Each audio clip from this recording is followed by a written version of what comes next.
and I'm man enough to admit when emotions got the better of me. We both understand it was a 5 to 10 second thing. It's done. We move forward and not make this bigger than it is. Well, Trent Alexander-Arnold, of course, a Liverpool teammate of Gomez, spoke after the match about a similar battle he had with Sterling on the Anfield pitch. Are you all friends again now? Is it all cool? And also, is he one of the best you'll face?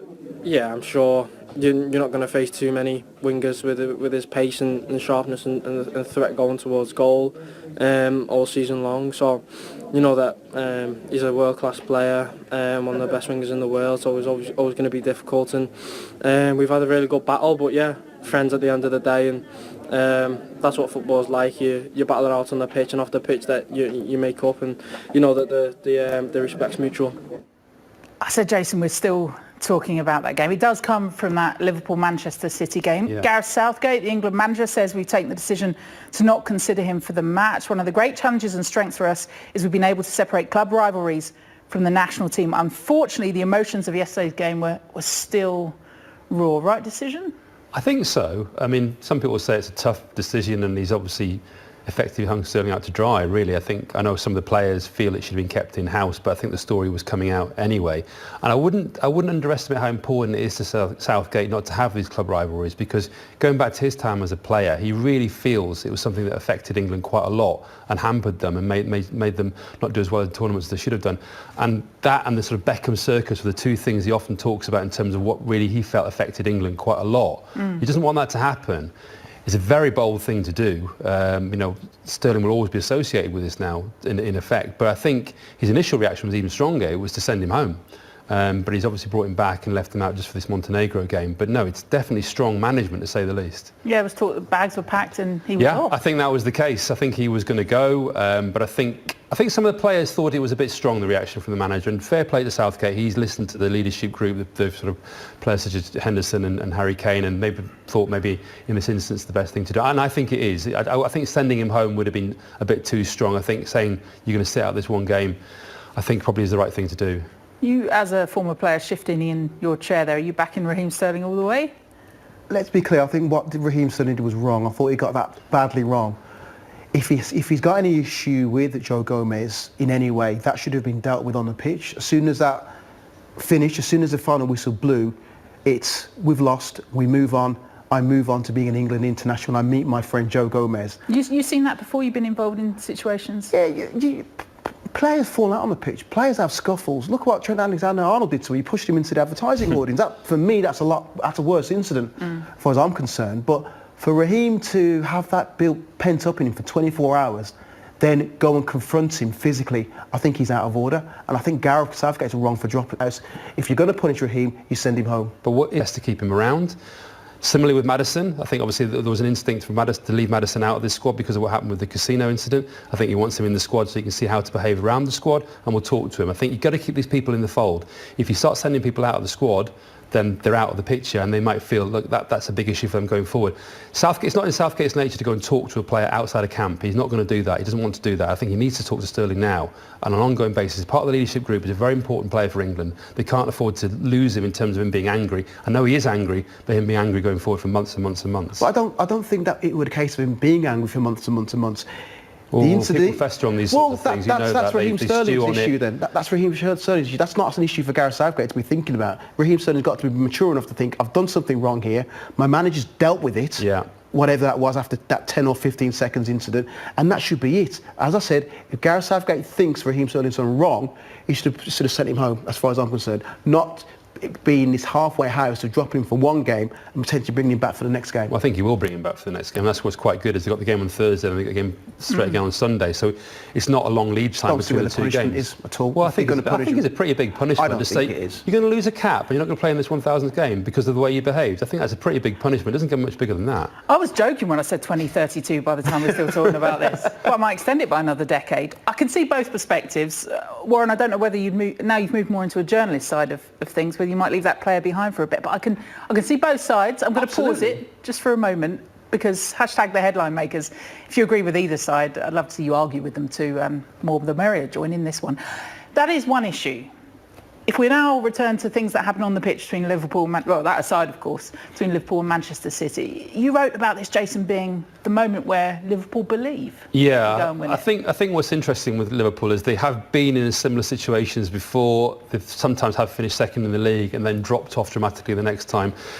This season, obviously, they finished second last season. This season, they're now ahead, 8 points ahead, 9 points ahead of Manchester City. I think they don't want to talk about winning the title, but everyone left Anfield on Sunday was thinking, look, if they don't do it now, it's now or never, really, or whenever they're going to win the title if they don't win it now. And obviously, we know how good Manchester City are. We know they can catch up on teams. But this Liverpool team's lost one game last season, hasn't lost at all this season.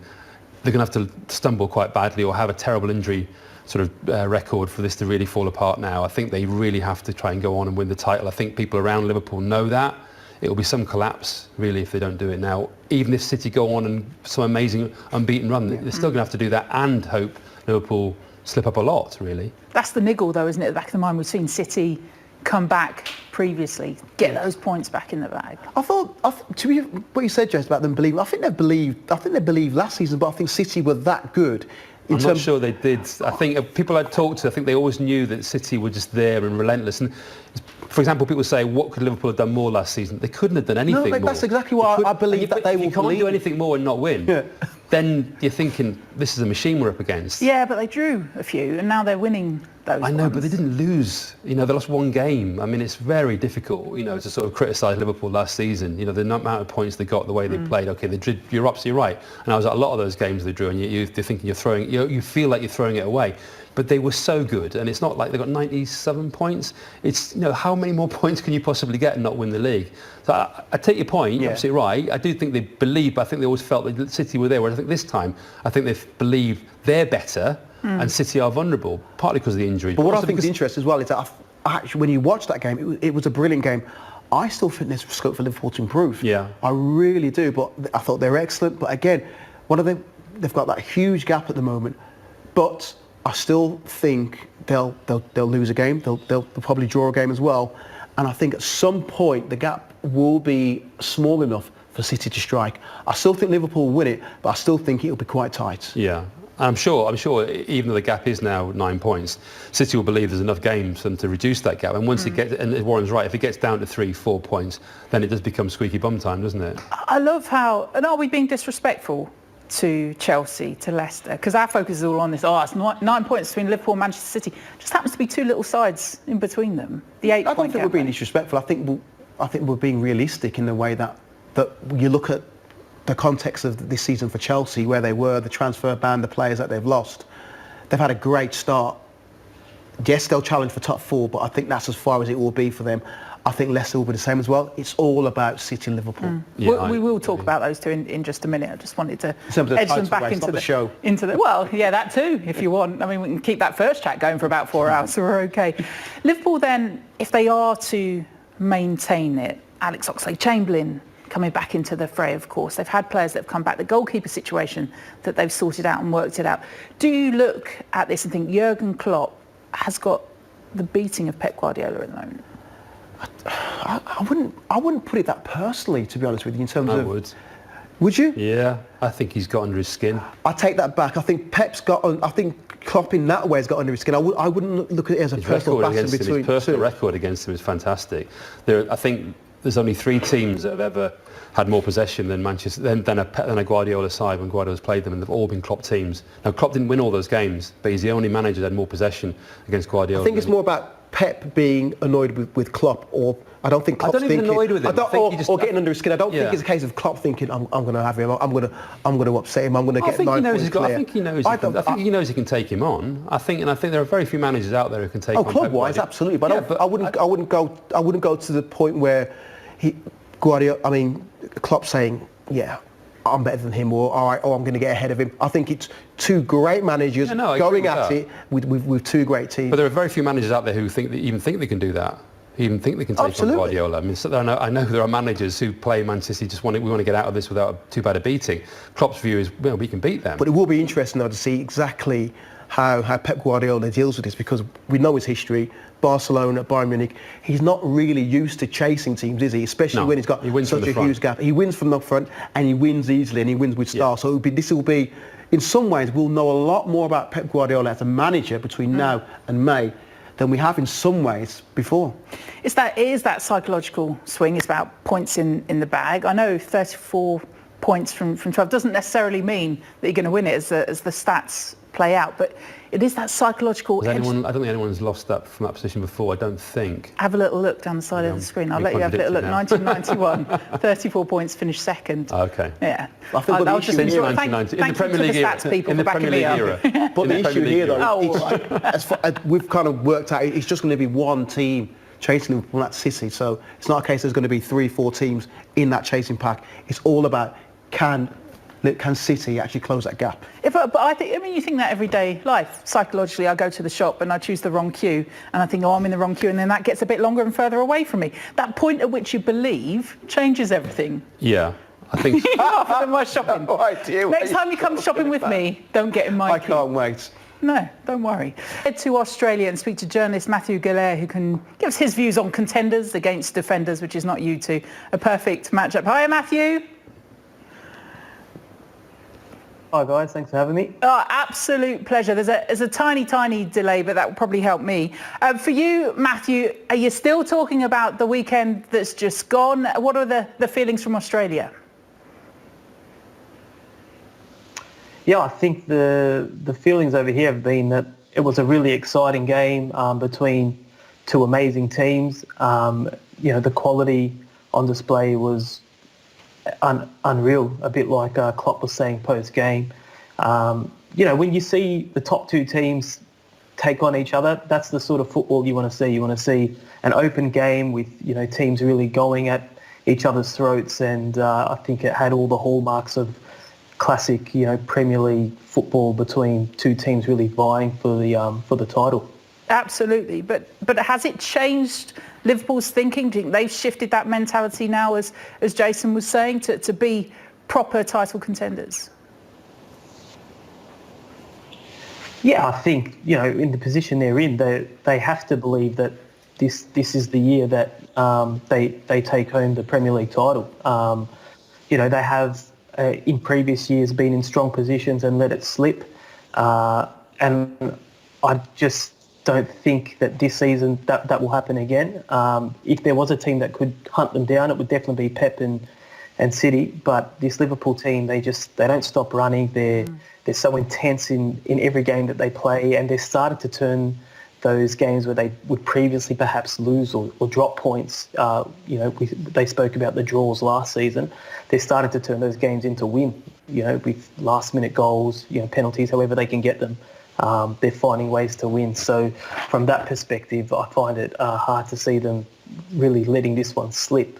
The only thing that might count against them is obviously the extra games with the Club World Cup and the extra schedule, how they cope with that. But other than that, I think that it's theirs for the taking. Matthew, do you agree with Pep when he said after the game that his team played like champions? They actually played well. They did play well. I don't know if they played like champions. They were a bit unlucky with some things. Obviously, the VAR call in the build-up to Liverpool's first goal. But they did play well, and it's just one of those things where I don't know if they struggle with the Anfield factor. Guys like Aguero not taking chances that he would certainly take anywhere else in England, wherever he's playing. But I don't know if I agree they played like champions, but they certainly played well. And on another day, if they weren't 2-0 down after 15 minutes, certainly well enough to perhaps win the game. Matthew, do you think there's anything different about Liverpool this season from last season? There seems to be more of a feel that they are definitely sort of almost determined and destined to win this league. Yeah, I think you can definitely see the hunger and determination in the Premier League to force themselves or will themselves over the line and get those 3 points. They seem a lot more assured in the way that they go about their game, clinical in the real clinch moments of a game. be that, in the opening minutes as they were against City, or in the dying minutes when they really need to pull a win out of a draw or a potential losing scenario. So I think that's probably been the biggest difference. And it will be interesting now to see how Klopp manages, I guess, the workload for the rest of the season, and if he really just prioritises the league at the expense of perhaps the Champions League even, or even the FA Cup or the Club World Cup. Matthew, we've been giving ourselves a pat on the back that we're some 20 minutes in and have avoided VAR, but I'm going to ask you about it because I know out in Australia you've been using it too with the A-League. How's it gone down there? Have you seen it adapt? Have you seen things change that you'd like to see implemented over in the Premier League? Yeah, it's an interesting one. I think it's been in the A-League for a few seasons now, so I think the teething issues we're seeing in the Premier League aren't too dissimilar to what we saw in the A-League when it first came in, and those being, really inconsistencies with what's considered a handball, the fact that it's being used to review decisions that are still quite subjective. I felt like in the A-League we were sort of turning a corner at the start of this season, particularly the first round. There were lots of games that sort of had big VAR decisions, and it just felt like it was being applied more consistently and more accurately. But as the season's gone on, it's sort of reverted to type down under as well. So there's been a bit more controversy around its use and I guess the accuracy of its decisions. But I think we're in this position because we've sort of been chasing this ideal that, referees shouldn't be making mistakes and it shouldn't be costing team points. But the problem is the system's still being used to judge a lot of subjective decisions. Is it a handball? Is the hand in an unnatural position? Is it a red card challenge? These sort of things. I think perhaps it should just be limited in scope to things like offsides, which as we've seen in the Premier League still causes some debate, but at least there's some point where you can say it's black or white, it's offside or it's onside, and perhaps it steer clear from the more subjective decisions. Matthew, one of the big issues in England has been they haven't used the pitch side monitors at all in any Premier League game so far. Was that a similar thing in Australia, or did the referees use them from the start?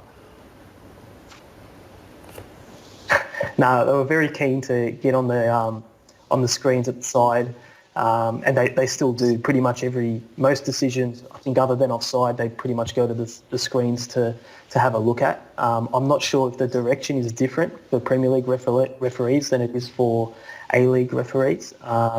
Certainly you see VAR implemented differently in the Champions League as well. So it seems like we do get different sort of interpretations of how it can and should be used in different competitions. All right, Matthew, thank you so much for your time. Really interesting stuff. Thanks for coming on. Matthew Gallagher joining us on the Headline Makers. You can be part of it too. Just use the hashtag. Thanks to everyone that's got in touch so far. Some interesting views on who will go on to win the title. We'll get there in just a moment. But former City midfielder Yaya Toure has been having his say. He was on Match Day Live on Sunday and feels his old side were hard done by. I have the sense of injustice from City in the beginning, because the penalty, it was big call, and for me, why they have the screen if they don't use it? And of course, it's quite difficult, you know what I mean, because it's sensitive. Liverpool is a big team, big stadium, and yeah, it was a great game in the end, but a little bit disappointed as a City fan. They have a lot of problems, a lot of injury issue, and important players who have been on the side, and yeah, today City missed a little bit. Anderson is okay. Bravo is one of my best friends in there, but today was a good game, to be honest, and we just enjoying. I think soon City is going to come back. Yaya Toure. This one from Mike Kay says VAR needs to be addressed fast. Chelsea fifth goal in the Champions League cancelled out because of Abraham's hand. There's lots of issues surrounding this, but I was listening to Neil Swarbrick, who's in charge of implementing VAR in the Premier League, and actually you read through it and they are just applying the letters of the law.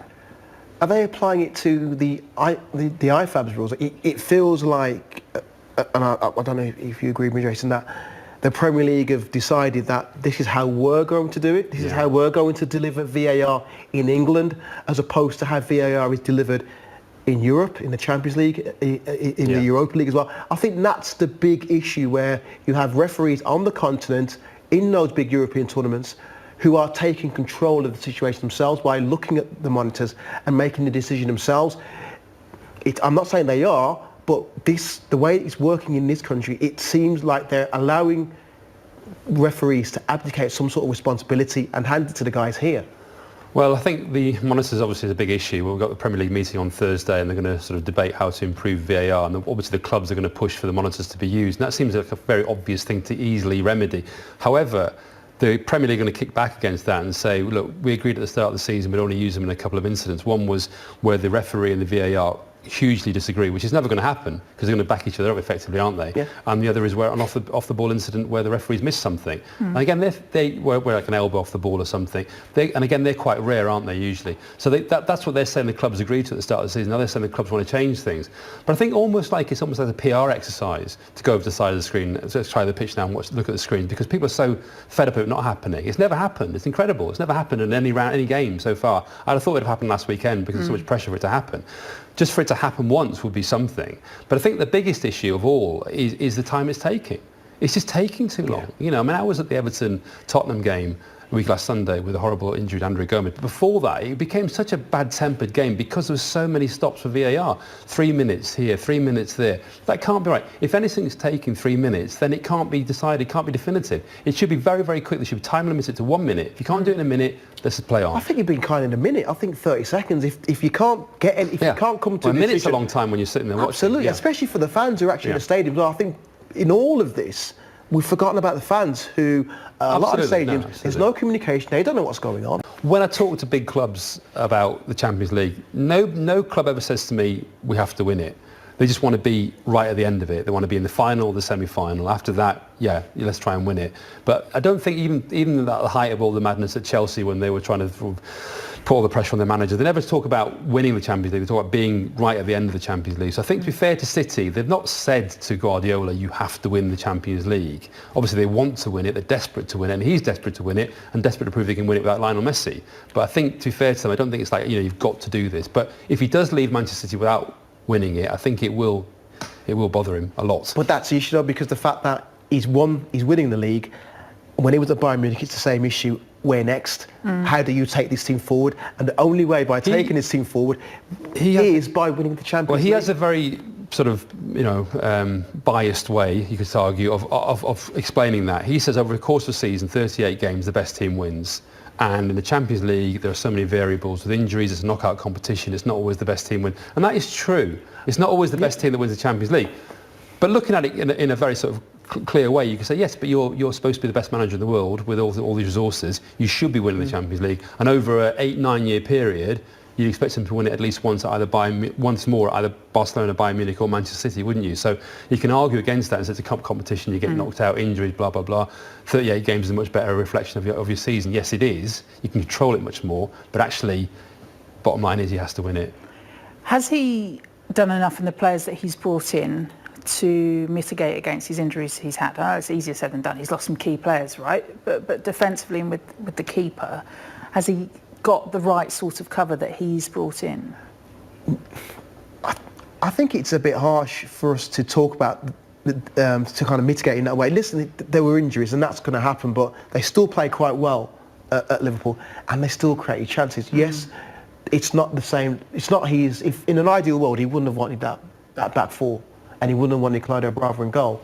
But at the same time, I think we have to pay compliment to how Liverpool played, the goals that they scored. I don't think Bravo is going to be able to save any of those goals. But at the same time, if he's going...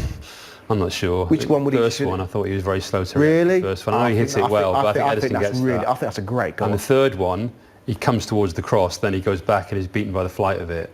And I know people might think that's harsh, but I don't think Edison lets in those 3 goals. I don't. And I also don't think the defence reacts as nervously around Edison as they did around Bravo. I accept all that, but if you're looking at the goals, if you're looking at all those goals in individual base as well, yes, there was the cross, but look where Kyle Walker's position was. That was poor as well in terms of that. So I don't think. I think a goalkeeper, if you've got a second choice goalkeeper you don't have faith in, I think it affects your defending. I really do. I know we'll talk about later West Ham. The problem at West Ham is very simple. It's the goalkeeper is affected the whole team, and I think the goalkeeper can do that. I think Bravo, City can't play the way they want to play with Bravo in goal. Yeah. And I was at City on Friday, and Pep was defending him very, very strongly, too strongly. And you think you defend somebody so strongly, you're trying to convince people. And I don't think really he's good enough for him. He's 36 as well. Yeah, you doth protest too much. Don't look at me. I mean, if I was in goal, I'd still be going down in instalments. I wouldn't get it.